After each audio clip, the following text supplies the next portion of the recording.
Coming up next here on the Metal Command podcast, I review the new Avantasia album, Here Be Dragons. I talk about a brand new band called Beholder with a new album coming out called In the Temple of the Tyrants. I talk about Erik AK from the band Flotsam Jetsam as he just turned 60 recently. And I talk about some of the various scams out there that are preying on musicians and, of course, their dream of making it big and stealing their money. All of that coming up next here on the Metal Command podcast. You are listening to the Metal Command podcast. Greetings and welcome back to another edition of the Metal Command podcast. Tony here with you. Really excited to be here yet again with everybody today. And of course, if you do like what you see and hear on this podcast, by all means, hit the subscribe button, hit that little bell to be notified anytime I do post a video. And if you follow this show on any other form of social media or streaming service, by all means, hit the like and subscribe button over there. With that being said, let's talk about today's show. I have a lot to get to. I'm going to be talking about a lot of various scams out there that pretty much prey on musicians and steal their money. I'm going to talk about a new band called Beholder. Brand new band, debut album coming out. Absolutely phenomenal debut album. I'm going to talk about the new Avantasia. And I'm going to talk about Erik AK from Flotsam Jetsam, who just turned 60 years old. So let's start the show off with the new Avantasia album, Here Be Dragons. Came out back on February 28th, out on Napalm Records. Tobias Sammet and company have delivered yet again another great album with a great collection of musicians, a great collection of singers. Yet again, they deliver a great record. You know, folks, I remember when the whole Avantasia thing started. I remember the debut album. I remember listening to the debut album non-stop when it came out. Blew my mind. I remember the first two albums, actually. Both those records blew my mind. And I thought to myself back then, you know, Ed Guy is a great band. But I thought to myself, Ed Guy's days are numbered.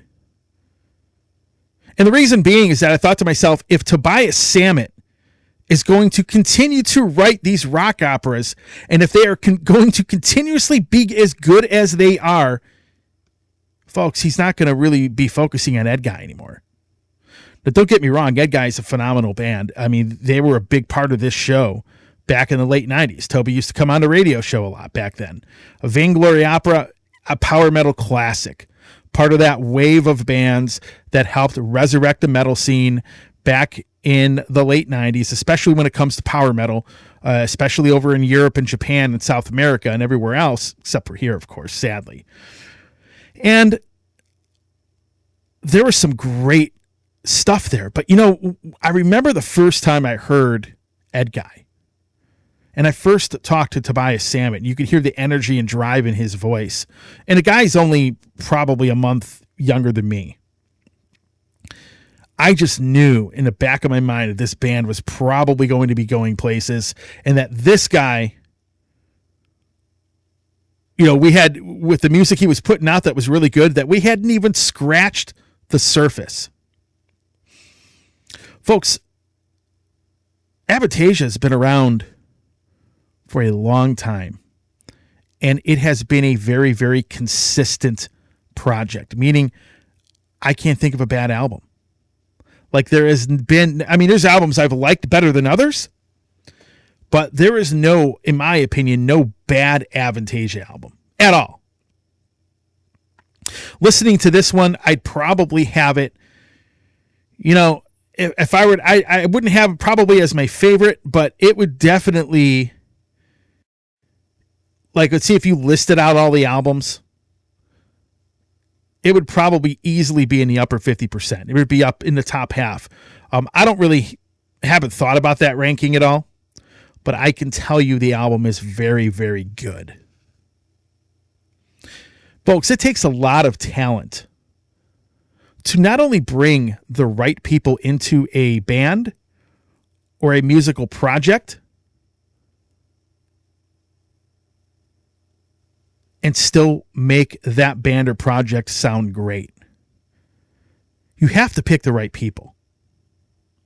This man has picked so many great singers over the years. I pretty much, I was going through the list of people that have sang on an Avantasia album. It's off the charts. So many great singers. Some extremely well known, some not so well known. But nevertheless, this dude has always assembled a strong group of musicians, and most importantly, the right group of musicians to sing on these records. It takes a lot of talent to not only be able to do that, but to be able to write the music that fits the voices of these people. Folks, it ain't easy. So I have a lot of props for Tobias Sammet when it comes to that. I always see this thing too, where like a lot of people come out and say, oh my God, when's the next Ed Guy album going to come out? We want to hear another Ed Guy album. Folks, I think Ed Guy sort of morphed into Avantasia. I mean, the last Ed Guy album was 2014, I'd like to say, Space Police. And it was actually probably one of the better Ed Guy albums, honestly. But the thing is, it's kind of like Trans-Siberian Orchestra. Now, I know Sabotage has a new album coming out, but realistically, you hear some Sabotage and the elements that made that band great in TSO. And that's the same thing with Avantasia. You hear many of the elements from Ed Guy in Avantasia's music. Now, it doesn't sound exactly like it. Of course not. It's different. But at the same time, you have a lot of that great songwriting that was found in Ed Guy. It sort of kind of progressed into this. And the other thing is, I think it's actually maybe part of the reason that Avantasia has stayed so consistently good is that Tobias Sammet can basically focus on one project, one band. He doesn't have two projects.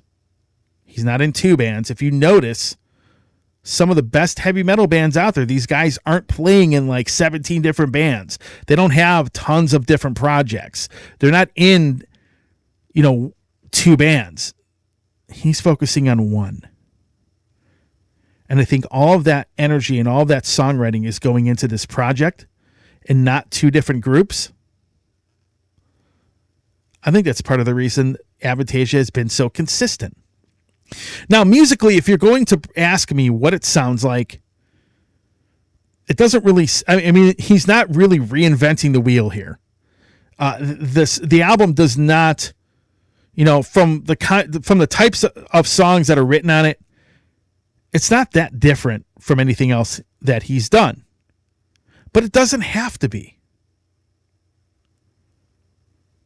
The biggest question I ask myself, do I like the music or not? And the answer is yes. The music is phenomenal. You have some stuff that has more power metal elements in it. You have stuff with a lot of progressive elements in it. And probably the biggest highlight of Avantasia is that every single person that sings on this album sounds amazing.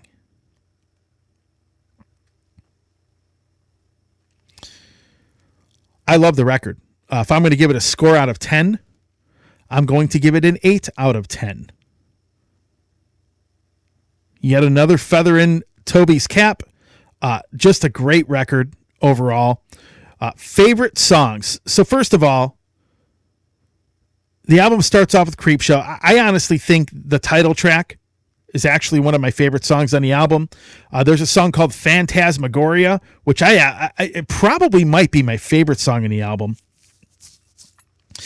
Bring on the Night, which is actually after Phantasmagoria, is a good one. And The Moorlands at Twilight. Check those songs out. Those are my favorites, personally.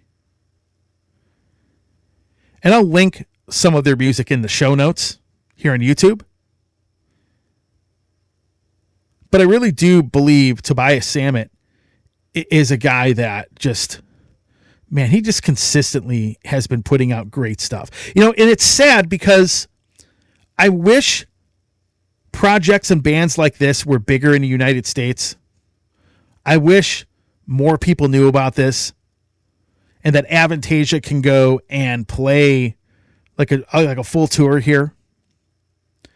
It's sad that really doesn't happen, but it should. The music is definitely good enough.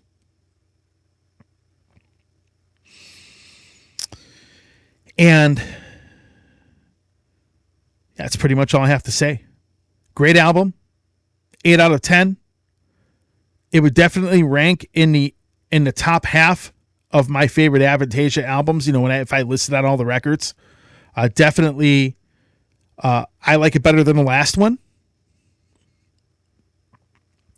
Overall, an 8 out of 10. Great stuff. Tobias Sammet and company, just kicking ass still. After, for probably close to 30 years now. So, good stuff. But folks, let's move on to something else.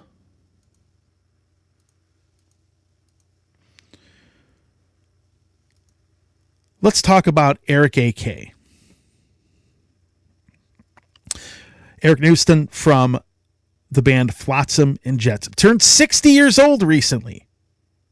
Not that long ago, actually, now. Folks, I brought him up in an interview when I was talking with Craig and Lum from Heathen about his singer, David White, and if having a more melodic singer helps in the songwriting process. I believe that it does. And he agreed with me. And when you think of melodic singers in thrash metal, let's be real here. There aren't that many of them. David White is one, obviously. Joey Belladonna. He is a melodic singer, probably the most well-known of them here in the thrash metal scene. The old school thrash metal scene, anyway. And then you have Erik. Probably, easily, one of the most underrated frontmen in the history of this music. I was reading this article on bravewords.com, and he was talking about, in the article, it's on bravewords.com, he talks about that the old stuff's getting tiring and it's hard for him to do, and he was singing on the old stuff when he was 18 or 19 years old. And when I read that, and when I saw that comment, and then I started reading the article about talking about how these festivals are booking them and people are wanting to hear the old stuff. You know what I thought when I saw that? You know what went through my head? Sadness went through my head. And do you want to know why? Because the music that Flotsam Jetsam has been putting out for the last 3 albums has been nothing short of phenomenal. And personally, I think the last 3 records blow away anything this band has ever done, including the first 2 albums. And what depresses me about that, and what makes me sad about that, is the fact that people are still focusing on the old stuff more than the new stuff. Folks, this man is 60 years old. He has been singing in this band for over 30 years. And at 60,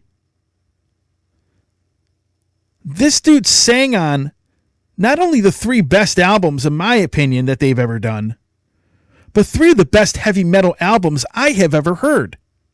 And folks, I've done this show 27 years. I can tell you, I've heard a lot of music. I just don't think they get recognized enough. People always look at this band and they're like, oh my God, it was Jason Newsted's old band. Well, Jason Newsted played in a band on one record 30 years ago almost. But people seem to not be able to get past their first two albums. It's just mind-blowing. Especially with the records they have put out. Folks, I can tell you, one of the things about the last three albums that I've noticed, when I look at reviews, you know what I don't see in most of them? I don't see a lot of people saying, oh, this is the best album since Doomsday. They don't say that.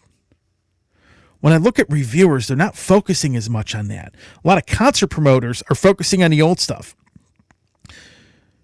Now, I understand the man is 60, and he's talking about the fact that it's getting harder to sing some of these songs, maybe. But the reality is, if I were him, and if it were me in that position, I would be like frustrated over the fact that I've sang these songs 30 years. We have so much great new music. These people aren't focusing on that. Now, should they abandon the old songs? Absolutely not. You should still play Hammerhead live and maybe a few others. But man, I Am the Weapon was album of the year on this show. End of Chaos was almost album of the year on this show. These last three Flotsam and Jetsam albums are so good and so beyond, in my opinion, anything they've ever done. Erik sounds better on these albums than he ever has on anything else they've ever done. And folks are focused on Doomsday for the Deceiver,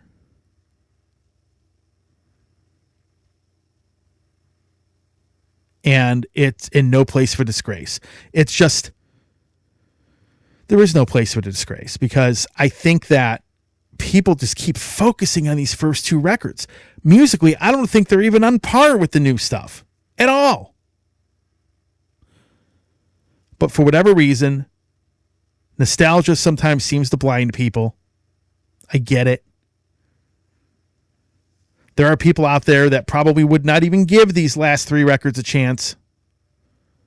But man, if you're going to talk about a band that's highly underrated right now,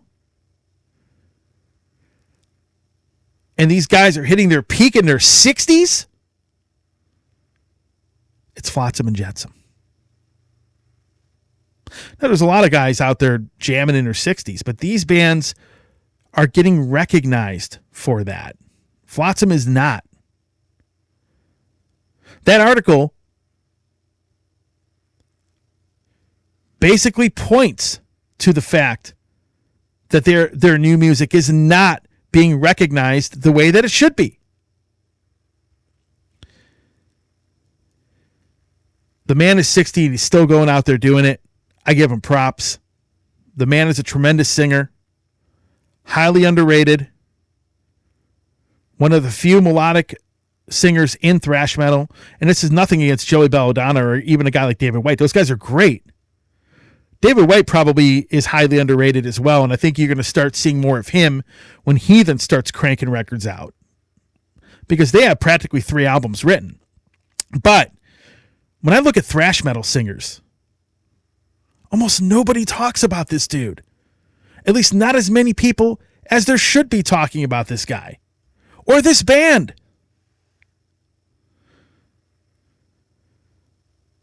Folks, I'll be honest with you. If I were to go see this band live right now, I would be kind of disappointed they're playing mostly old stuff or playing a lot of stuff that these festivals are making them play. I want to see the new stuff played, man. I'm great with a few old songs thrown in there, but that I Am the Weapon album is great. End of Chaos was like the beginning of this 3-album streak, and I could still hear those songs in my head because they are that memorable. Anyhow, that's what I have to say about Erik. I wish him a happy birthday if he sees this. I just think that this is a band people are sleeping on.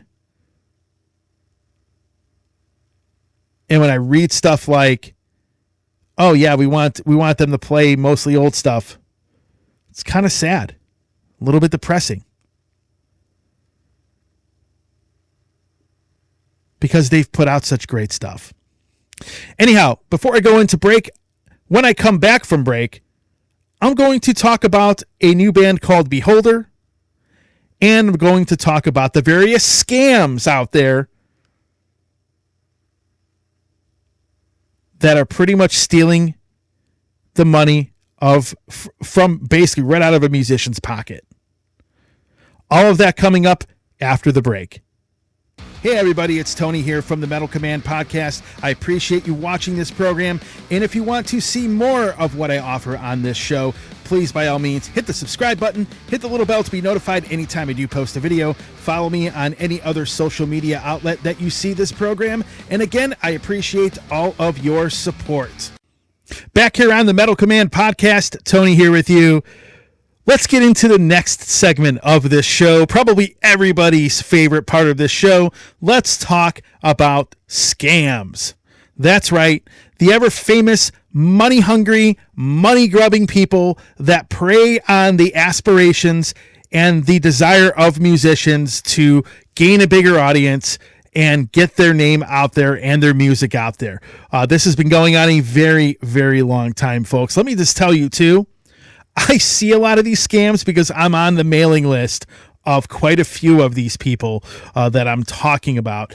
And it always cracks me up how these folks try to come off as legitimate, and they definitely are not. So before I get into this, and folks, first of all, I'm going to have a full-on discussion about scams on this program that's going to go more into detail of many of the things that I named, plus a few others I'm probably not going to talk about today. Folks, I've been doing this 27 years. I know I've mentioned that before. I'm going to give you all some advice. Before I get into this nonsense, I'm going to give you all some advice. If you are in a band and you have worked your ass off to create some great music, folks, you need to vet anyone that tries to offer you a service to promote your music. Because in the end, you want the right people doing that. You want people that are going to move the needle for you. Now, granted, as a band, you have to actually put the effort in to do that, but you have to find the right group of people that are going to do that.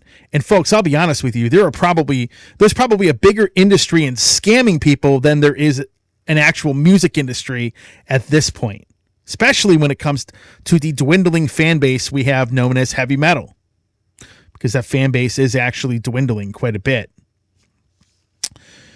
which is another discussion. Anyhow, you should ask these people some questions.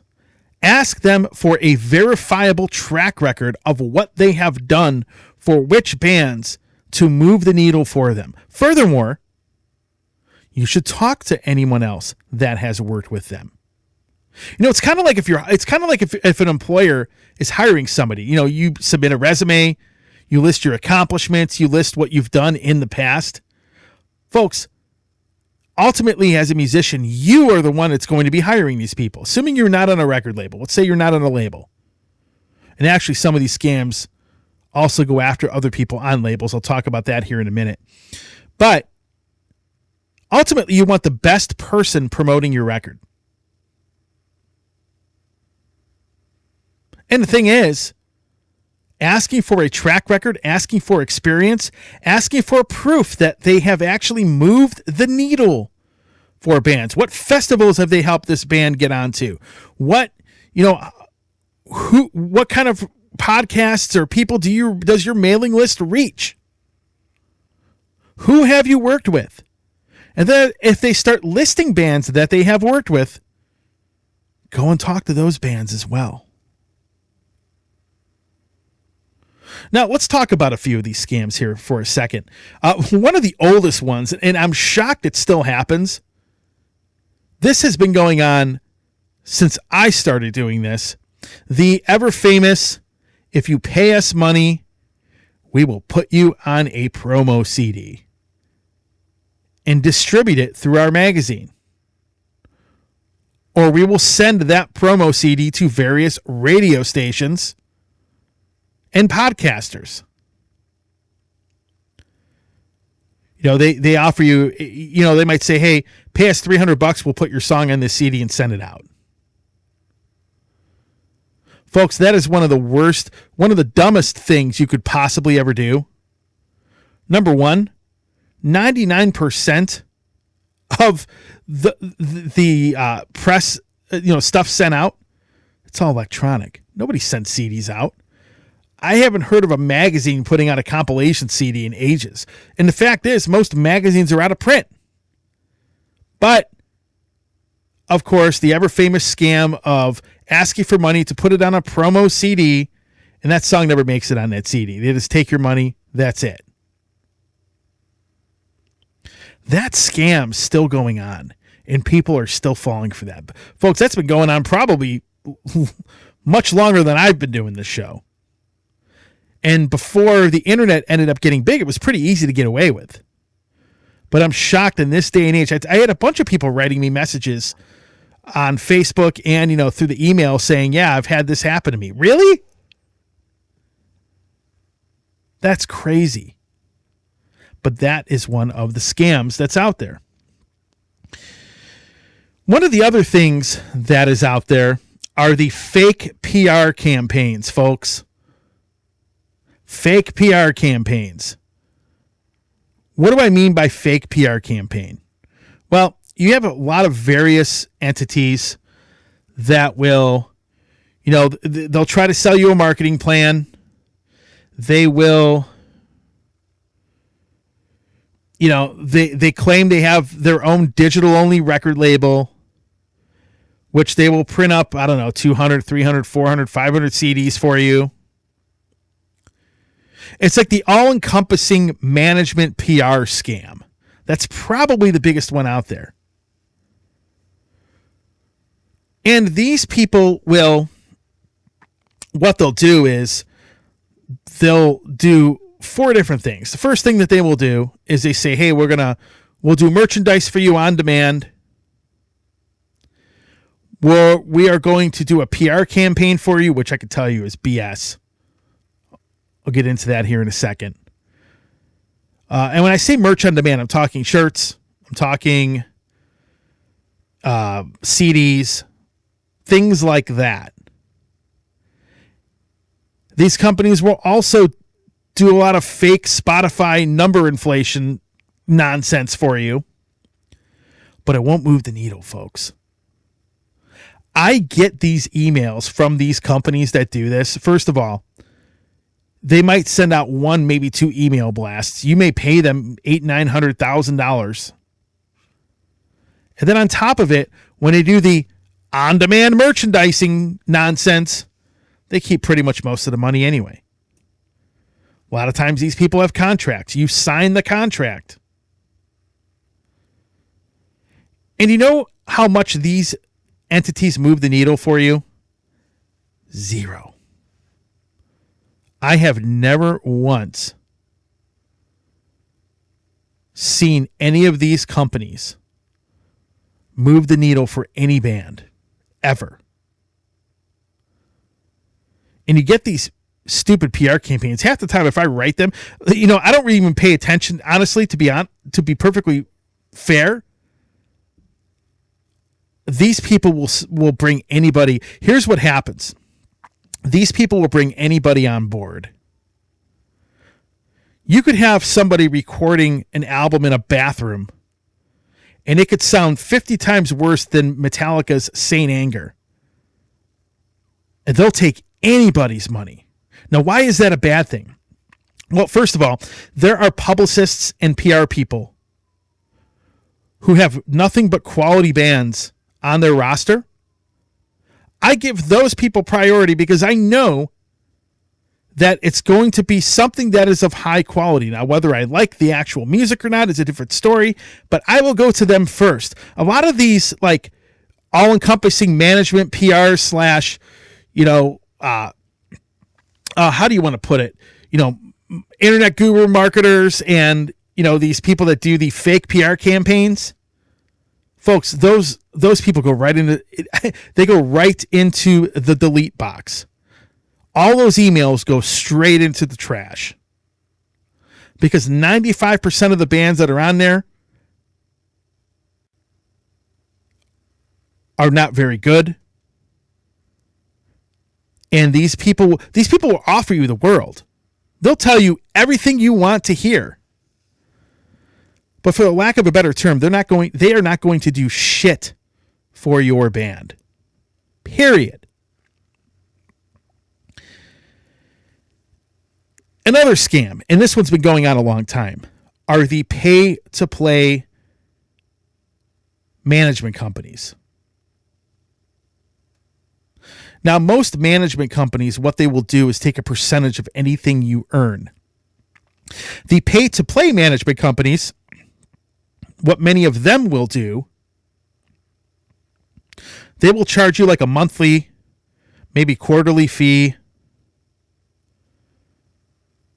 No matter how much or how little they do for you, they will charge you that money. It could be anywhere from $200, $500 every 3 months. Maybe they charge you $150 a month. Folks, these people don't do shit for you. And again, these are management companies. They'll sign anybody. Because they have so many low-quality bands on their roster, I will not even bother checking them out. Emails go straight into the trash. Period. Again, you want to get with people that have a reputation of accomplishing something in the music business, who have an impressive roster of bands, who have worked with quality bands, who have moved the needle for bands. That's what you want. Another scam I'm going to get into, this is one that really pisses me off. Something that's been going on for quite a long time. It's almost like gatekeeping because it's not every band, but there are a lot of veteran heavy metal bands. Not all of them, because I know quite a few that don't do this. I would say there are more people who don't do this in my experience than people who do this. The tour buy-on packages. Now, buying onto a tour is nothing new. It's not the fact that you're buying on a tour, because tour buy-ons have been like this. They've existed for decades. What I'm talking about is a band telling you got to pay us $40,000 just before any kind of other expenses, just for the privilege of playing in front of us. And then what they do is they make you play as the doors open before most of the people get there. So in other words, let's say you're in a band, and this happens to bands on record labels. Again, there's going to be a discussion about this. What happens, even if it's on the same label, or even if the band is signed, they will say, you know what? You want to play with us? $25,000. Plus you pay all your expenses. $25,000. $40,000. $30,000. Oh, and by the way, the doors open at 6:30. You're playing then. You're not playing there in front of any kind of crowd. You get to play as soon as the doors open when, most of the people aren't there. That is the one that really pisses me off, because essentially what that has done is it's killed the metal scene. In a sense, it's a big contributor to that. Because when I call it gatekeeping, what they are doing, not only are they taking your money, They don't want you getting an audience. They view you as competition. And what they're doing is taking your money to make sure they get paid, and because they view you as future competition, what happens? You play, if the doors open at 6:30, you're playing at 6:45. You're playing probably a half-hour set, maybe 40 minutes if you're lucky, when most of the people are not there.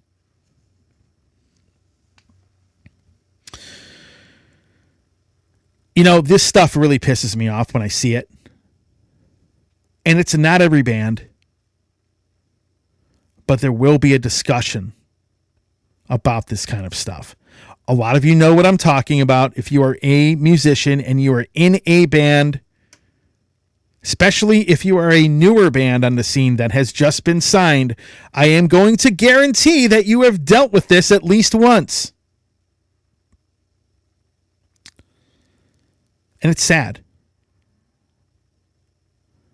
Some bands are like, you can play for free, just pay your expenses. There's bands that do that.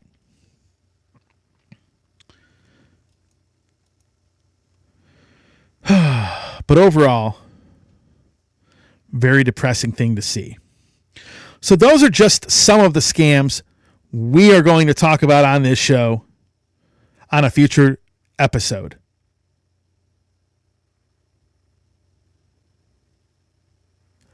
With that said, let's go into the last segment of the show.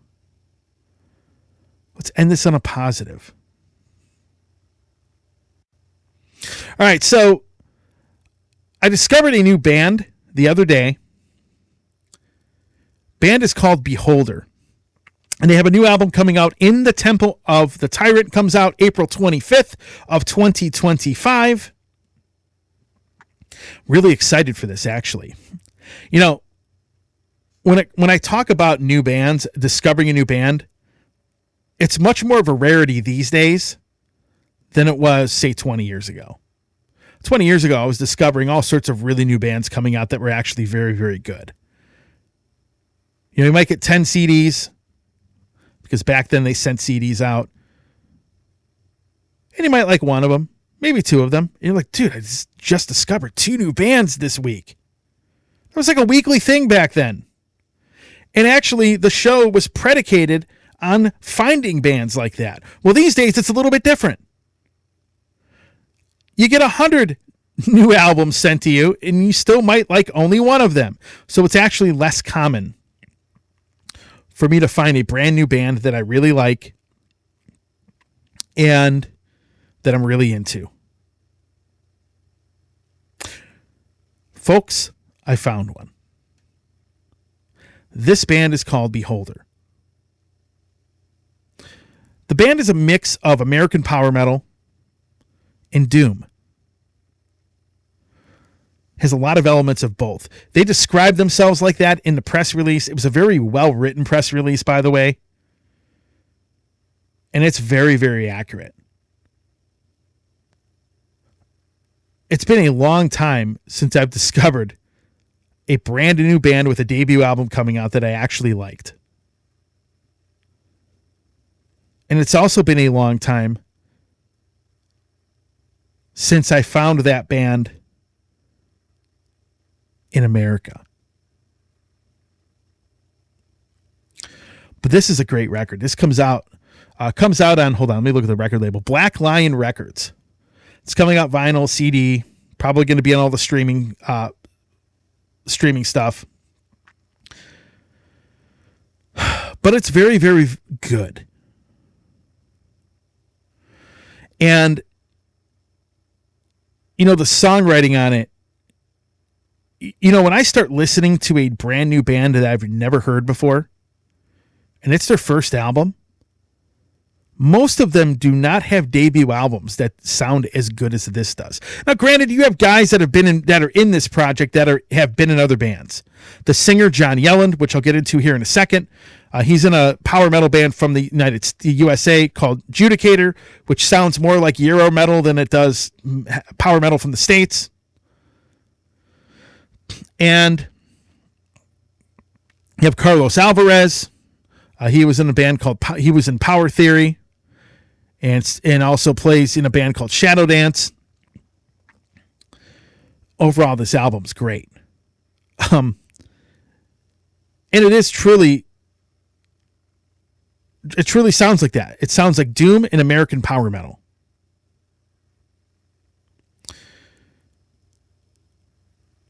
Now, what I will say is this. I think John Yelland fits this band like a glove. Now, as many of you know, I'm not as big of a fan of European power metal, at least newer bands that sound like that, as I would have been 20 years ago. Judicator's not a bad band at all. They do that subgenre very, very well. They do justice to it. The albums are pretty solid. But that dude singing this kind of heavy metal is great. He sings the power metal stuff a lot differently than this. And truthfully, that guy is actually a pretty versatile vocalist. Like, I could see him singing almost any kind of heavy metal. I could see him singing thrash metal. I could see this dude singing, more of a darker power metal, like an Iced Earth sounding, like Iced Earth sounding type of music. I could hear this guy he could join a European power metal band and sound great with them. He would sound great in something like Avantasia or something like, or even like something like Arion, where, they don't really play it's not all metal music. There's a lot of progressive stuff in it. I mean, the guy has a really versatile voice is really where I'm going with this. And I think he fits this. I mean, there's such a dark tone to his vocals with this music, and this music's not happy, folks. It's got a darker tone to it. It's just really, really good. So there's a song called A Pale Blood Sky. I'll put it in the show notes. That is the single so far that they have put out for this album. But let me just say this. That's not my favorite song in the album. It's good. But now that I've listened to the album, not my favorite song. I say if I ranked them 1 to 10, it probably would be number 5 or 4. But the record is good. It's a song called Dungeon Crawl, second track on the album. The single that they put out, of course, is the first track, but Dungeon Crawl second. That song is cool. There's a song called Eyes of the Deep. That's very, very good. Has a guest vocalist as well there. With Tommy from Amorphous. Now, he adds to it, don't get me wrong, but the song itself is great. And then I'm looking at the track list. For Those Who Fell is another great track. But front to back, all the way through, there is not a bad song on this album. Folks, it is very rare that a band really knocks it out of the park on a debut album. It's just very, very uncommon for that to happen. People saw me post about the anniversary of the first Grip Inc. album, Power of Inner Strength. That's an example of knocking it out of the park with the debut album. A lot of Guns N' Roses fans will say that Appetite for Destruction is probably their best album. That's their debut album. I think the first Sonata Arctica album is probably their best one. But in general, most bands do not knock it out of the park on their first album. It just doesn't happen that often. Because typically what happens with me is I'll hear a debut album by a band. I'm like, this is solid. It's pretty good. I can't wait to hear how much better this band is going to get because there's a lot of potential here. And the album might be a 6 or a 7 out of 10 at most. This record,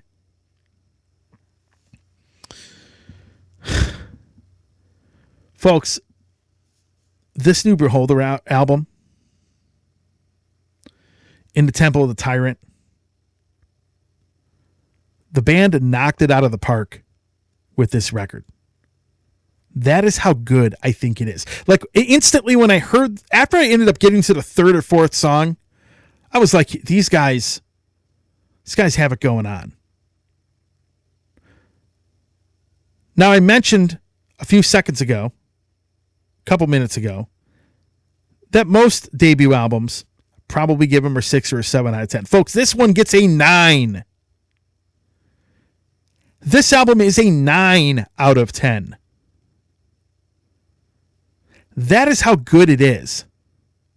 I do not say that lightly. Very rarely, especially in today's day and age, have I come on the show and said, man, there's a debut album by a band that's a 9 or a 10 out of 10. Because it rarely happens.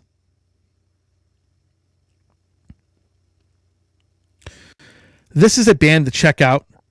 This is a band to follow. And not only is this record very, very good, but if it's this good, what are these guys going to do in the second or third one? Like, how good is the second or third album going to be?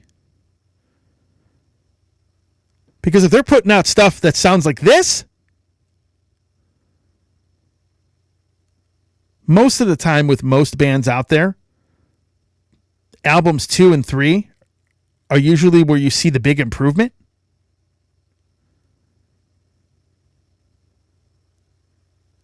It'll be interesting to see what this band does. Everybody on this record sounds great. The performances on the album sound great. John's vocals, they're a lot different than Judicator, his other band. And I'm not saying Judicator's bad. I mean, I'm just not as much into newer power metal bands as I used to be. But this band, it's a little bit of a different story. And there's such a dark element to the music and his vocals. Great stuff. 9 out of 10, folks.